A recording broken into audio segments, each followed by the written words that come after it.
Alright, you guys are gonna love this video. Kamala's wins just posted on Twitter, breaking. Fox News just abandoned covering Trump's rally to cover Kamala's rally. This is awesome. And multiple times over the past few weeks, we have seen Fox News conveniently cut away from Trump's rallies right as he begins to go off the rails in an attempt to shield their audience from his wacky antics, to say the least. Really, I should say authoritarian, apocalyptic rhetoric. For example, last night, Fox News cut away right as Trump was talking about Arnold Palmer's manhood in Latrobe, Pennsylvania. They cut away again later on in the speech, and we know for a fact that Bret Baier conveniently clipped out the part of the interview where Donald Trump talks about the enemy from within, and then showed Kamala Harris the rest of that clip, therefore deceiving the 7.1 million people that were watching that Fox News interview into thinking that Donald Trump never actually said the enemy from within. Either way, we have 16 days to go. We have no time to waste. We built up a beautiful pro-democracy community here. Make sure you drop a like and subscribe if you want to join. And you know, let's have some fun with this video. So in an attempt to illustrate why Fox News cut away, I want to go back and forth and compare some VP Harris events with some Trump events over the past few days. In fact, let's show both candidates talking about the same exact thing.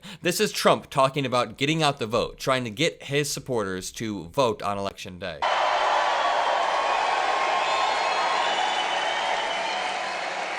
Early voting is underway, so get everyone you know and go out and vote. Go tomorrow. It's just starting. Go and vote. Make sure you vote and bring all our friends that want to vote for us. Tell them, Jill, get your fat husband off the couch. Get that fat pig off the couch. Tell him to go and vote for Trump. He's going to save our country. Get that guy the hell off her. Get him up, Jill. Slap him around. Get him up.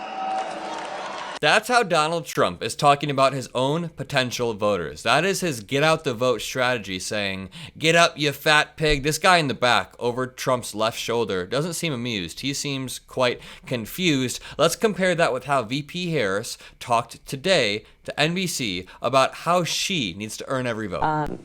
I will also say this, Rev. I am very clear. I must earn the vote of everyone, regardless of their race or gender. And what can be frustrating sometimes is to have journalists ask me this question as though one should assume that I would just be able to take for granted the vote of black men. I think that's actually an uninformed perspective. Because why would black men be any different than any other demographic of voter?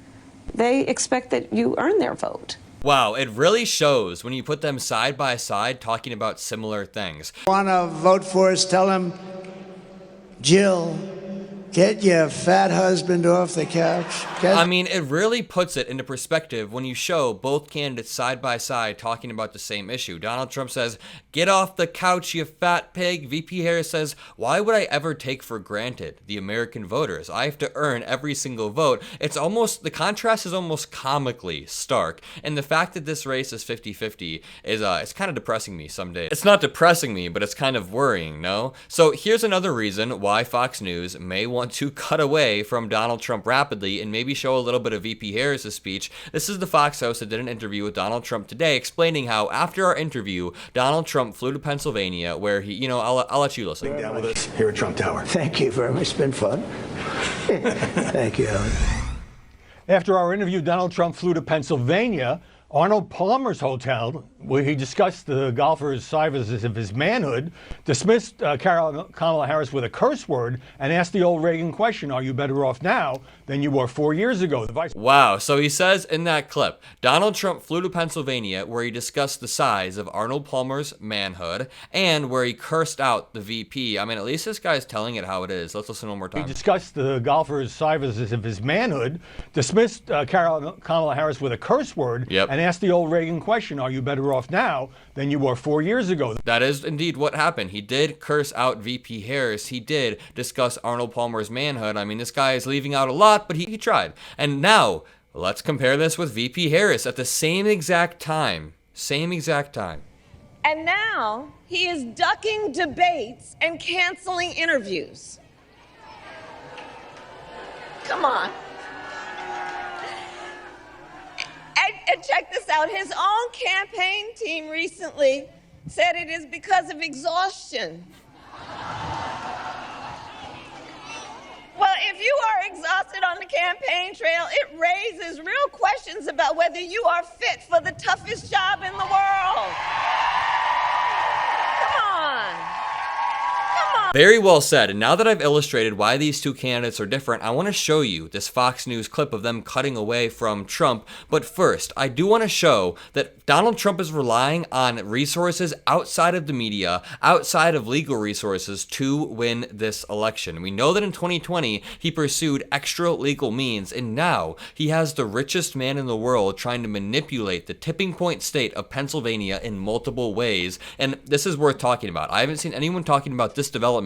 Elon Musk is now giving away $1 million per day to Pennsylvania voters. We know that he's been firing on all cylinders. This dude has been knocking doors himself. He's been canvassing. He's been phone banking. He's been doing events. He's been donating his own money, and he even bought Twitter to try to influence the results of the 2024 election. Tech billionaire Elon Musk has said he will give away $1 million a day to registered voters in the key swing states of Pennsylvania until the U.S. presidential election in November. Now, he has a strategy where he targets red counties and says, if you register, you may win $1 million. One person every day wins a prize of $1 million for the next 20 days, or 16 days, I guess, and that is nothing for Elon Musk. The winner will be chosen at random from those who sign a pro-Constitution petition by Mr. Musk's campaign group, America PAC, which he set up to support Republican nominee Donald Trump's bid to return to the White House. The first lottery-style check was given away to a surprised-looking attendant at a town hall on Saturday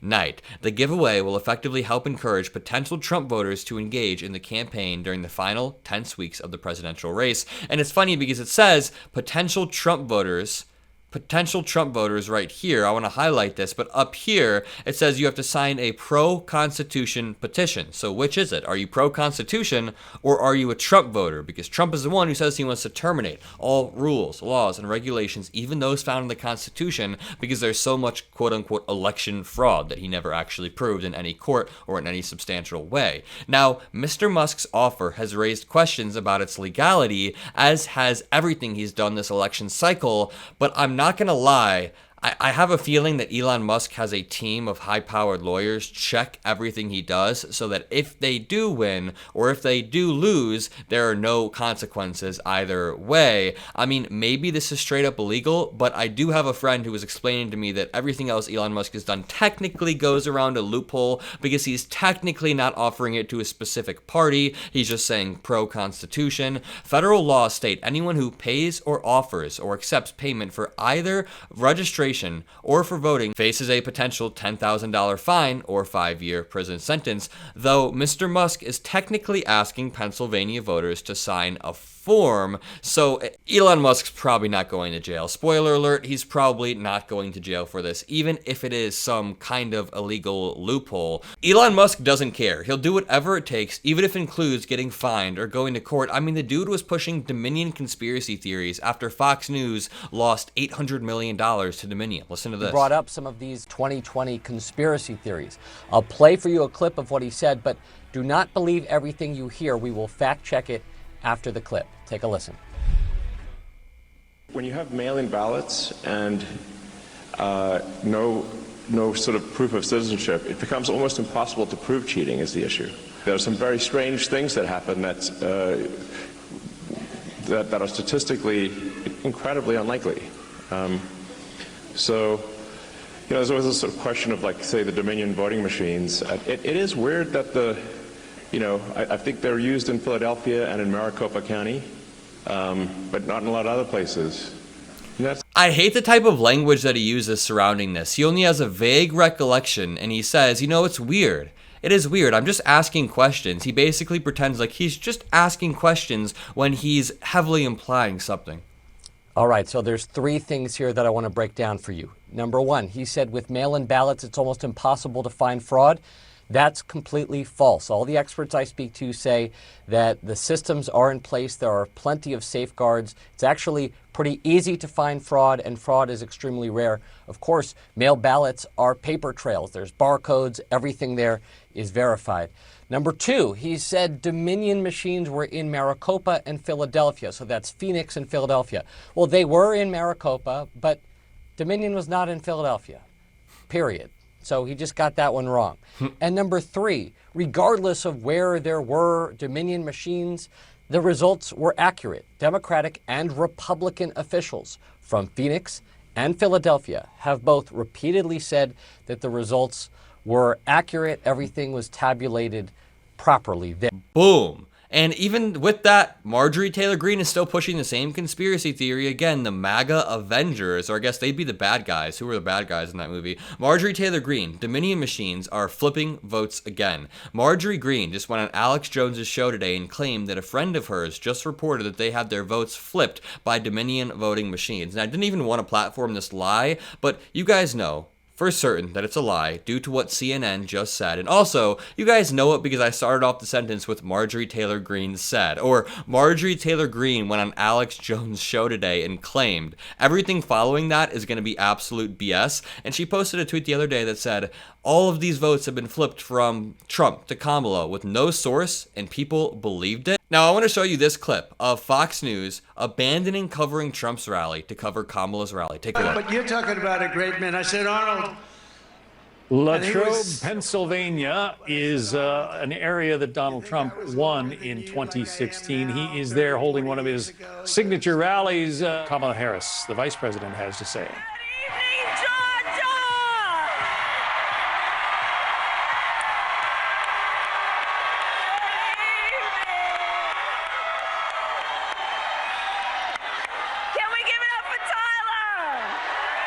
So people had this injected straight into their feeds. They saw Donald Trump, and he was talking about Arnold Palmer. Listen. Oh, but you're talking about a great man. I said, Arnold. He's talking about Arnold Palmer. They begin to cut away, and they show you what's going on in the VP Harris world.